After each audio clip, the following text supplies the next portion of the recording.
Aujourd'hui, la file pour les guichets d'enregistrement d'Air Canada est quasi inexistante.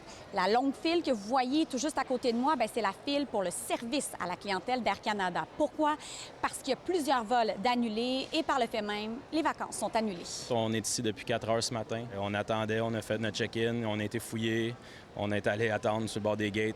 Ma fille elle regardait les avions qui arrivaient. Puis voilà, juste avant que ce soit notre tour, on s'est fait envoyer un texto pour nous dire votre vol est annulé. Vous avez fait la file là, qui est assez longue. On vous renvoie chez vous puis on vous dit En fait, ça fait 5 personnes qui nous demandent de quitter tout simplement parce qu'ils disent qu'il n'y aura rien qui va se régler ici d'aller sur le site Internet. Présentement, le site d'Air Canada ne fonctionne pas puis qu'on nous dit que notre seul recours, c'est là puis qu'il n'y aura pas de remboursement ici. Des histoires comme celle de Jean-Sébastien, elles se comptent par centaines.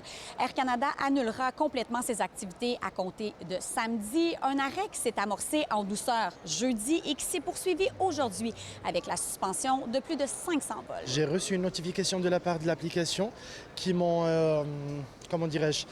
qui m'ont informé que les vols sont tous annulés. Donc, c'est pour ça que j'ai réservé un billet pour aujourd'hui. Donc, on est passé de 500 à peu près 700. 750, oui. C'était super, vraiment bien. On a fait 3 semaines, passé 3 semaines. On a beaucoup apprécié, mais on est quand même content de rentrer. C'est ça, OK. Retrouver la famille, les enfants. Un petit casse-tête, c'est le cas. Je veux dire, lundi, on travaille, il faut retrouver un avion. Voilà. Et c'est quoi la question principale qu'on vous pose? Les gens vous appellent pour dire, c'est quoi mes options? Oui, en fait, est-ce que je peux partir en voyage? Est-ce que je vais partir en voyage? Donc oui, certains ont parlé de panique. Moi, j'ai envie de dire que c'est plus de l'incertitude. Selon la manière dont vous avez acheté votre billet d'avion, vous avez des droits et recours. Si vous avez fait affaire avec une agence de voyage, vous pourriez, par exemple, être indemnisé pour une nuitée ou encore une croisière dont vous n'avez pas pu bénéficier.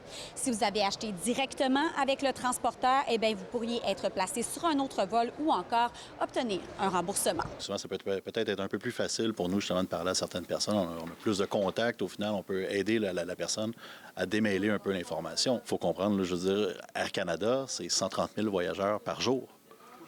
Puis ça, 130 000 voyageurs par jour qui, samedi, se retrouvent avec aucun vol de disponible. Il n'y a pas 130 000 espaces de disponibles dans les autres vols, des compétiteurs, des partenaires, etc. Donc, ça risque de devenir un énorme casse-tête pour Air Canada, pour les aéroports, pour les agences de voyage. Est-ce qu'on vous explique un peu vos droits, les recours? Vous avez mentionné qu'il allait vérifier pour nous trouver un autre vol. Puis 30 minutes plus tard, on a reçu un courriel comme quoi il n'y avait pas d'autres vols possibles. Après avoir recherché des vols auprès de 120 transporteurs aériens sur une période de 3 jours, nous n'avons pas été en mesure de modifier votre réservation. À Montréal, Marie Cassimard, pour Nouveau Info.